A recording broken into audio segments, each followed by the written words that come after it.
प्यारा ॿारो, बाजी गुलबानू जी तरफ़ां तव्हां सभिनी खे भलीकार। तव्हां ॿुधी रहिया आहियो दिलचस्प अखाणियूं। अचो त अॼु जी अखाणी ॿुधूं ऐं लुत्फ़ अंदोज़ थियूं। 4 कोड़ी। ॿियो सलातीन 6 ऐं 7 बाग वञी ॿियनि खे ॿुधाए छॾियो। न, उन्हनि 4 कोड़ियुनि खे बिल्कुल बि इहा उम्मीद न हुई जॾहिं इहे लिकी दुश्मननि जे तंबू ताईं पहुता। इहे बुखिया ऐं बीमार हुआ। छा मूंखे साफ़ नज़र अची रहियो आहे?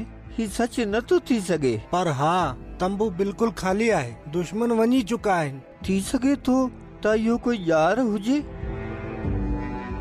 पर ही को बि चाल न हुई। आरामी माण्हू जिन सामरिया जे शहर खे एतिरे वक्त खां घेरे में रखियो हो ऐं जिन इसराइली माण्हुनि खे बुखिया रखण जी कोशिश कई हुई, इहे हाणे नज़र न पिया आया। उन्हनि खे केरु वठी वियो? बाइबल असांखे ही राज़ ॿुधाए थी। ज़िंदा खुदा उन्हनि खे हिकु वॾी फ़ौज जो शोर ॿुधायो ऐं छाकाणि त उन्हनि सोचियो त इसराइली माण्हुनि ॿियनि फ़ौजियुनि खे पाण सां गॾु मिलायो आहे, त उन्हनि जल्दी में हर शइ छॾे ॾिनी ऐं जेतिरो जल्दी थी सघियो भॼी विया। जॾहिं सिज लहण वारो हो त खुदा ही मौज़ो कयो। बिल्कुल उन वक्त जॾहिं 4 कोड़ी पाण खे दुश्मननि हवाले करण वञी रहिया हुआ। इहे त मौत जी उम्मीद करे रहिया हुआ, पर उन जे बदिरां उन्हनि खे ज़िंदगी मिली।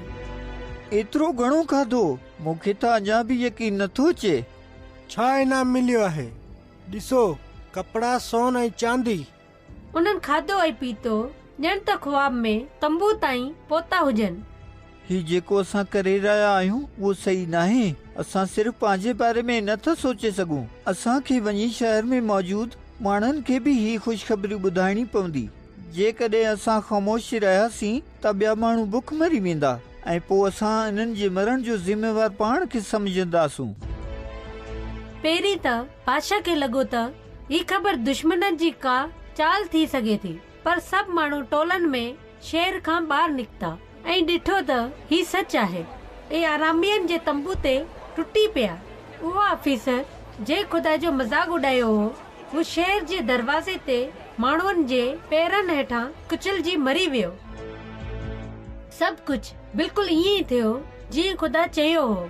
कुझु माण्हुनि ख़ुशख़बरी अॻिते पहुचाई। जंहिं हुन ते यकीन कयो, इहो ज़िंदा बची वियो। ही केतिरी सुठी ॻाल्हि आहे जो हिकु माण्हू ख़ामोश न रहियो।